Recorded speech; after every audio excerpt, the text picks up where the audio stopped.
자, 14번. 시험을 치르기 전에 5명의 학생이 각자 자기 자신의 휴대폰을 하나씩 교탁에 있는 보관함에 제출하고 이제 나중에 다시 나눠주는데 자기 자신의 휴대폰을 받을 학생이 1명 이하일 확률을 구하세요. 그러면 여기서는 푸는 방법이 크게 보면 두 가지가 있다라고 볼 수가 있어요. 그래서 첫 번째는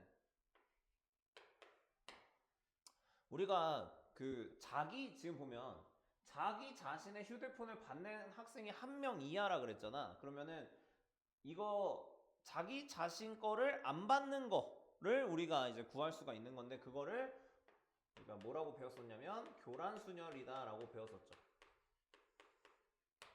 그래서 교란순열이라고 하는 것 자체가 5명일 때 5명이 자기 물건 말고 다른 물건 받는 경우의 수가 44가지라고 우리가 이미 알고 있습니다.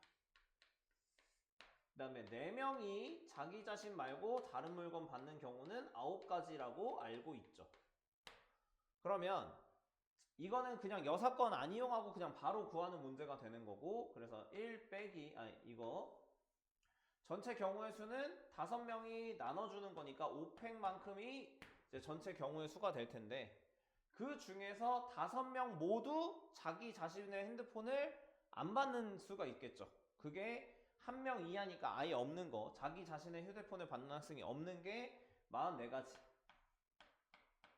그 다음에 자기 자신의 휴대폰을 받는 학생이 1명이면 그 1명을 먼저 고르고 나머지는 교란순열 해주면 되겠구나 라고 생각해 주시면 되겠습니다.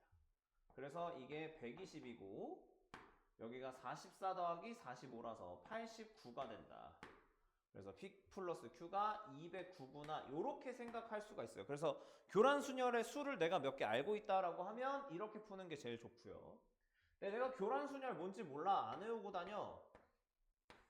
저 외우라고 하는데 맨날 안 외우고 다니니까. 그러면 이때는 어떻게 해야 되냐? 여사건으로 가야 되는 거예요. 그러면 자기 자신의 휴대폰을 받은 학생이 2명이거나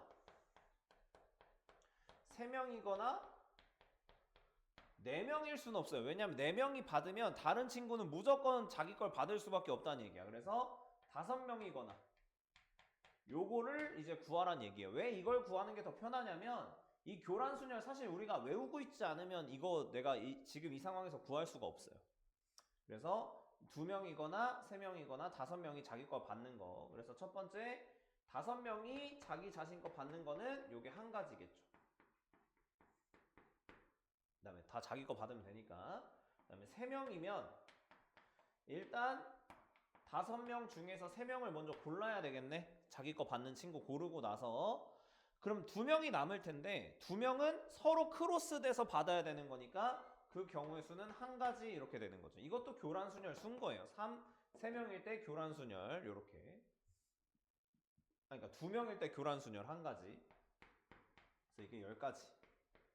그 다음에 2명이면 자기 자신 거 받는 2명을 먼저 골라주고요. 그 다음에 3명이 남았는데 3명이 자기 자신 걸 안 받는 거는 2가지밖에 없죠. 그러니까 예를 들면 한번 보여주면 이거 정도는 보여줄 수 있다. 자, A 핸드폰을 A, B의 핸드폰 B, C 핸드폰 C라고 하면 A는 A 걸 못 받아. 그래서 B나 C를 받을 수 있고, 그럼 이제 A랑 C가 남았는데 B가 A를 가져가면 C가 C를 받아야 되니까 CA. 여기는 B는 못 가져가니까 A, B 이렇게 2가지밖에 없다라는 얘기예요. 그래서 이게 10가지. 그래서 이런 걸 우리가 교란순열이라고 하는 거예요. 그래서 여기서는 1 빼기 120분의 요거 3개 더하면 21이니까 어차피 위에 거랑 똑같은 경우의 수가 나오는구나 라는 걸 알 수가 있게 되겠습니다.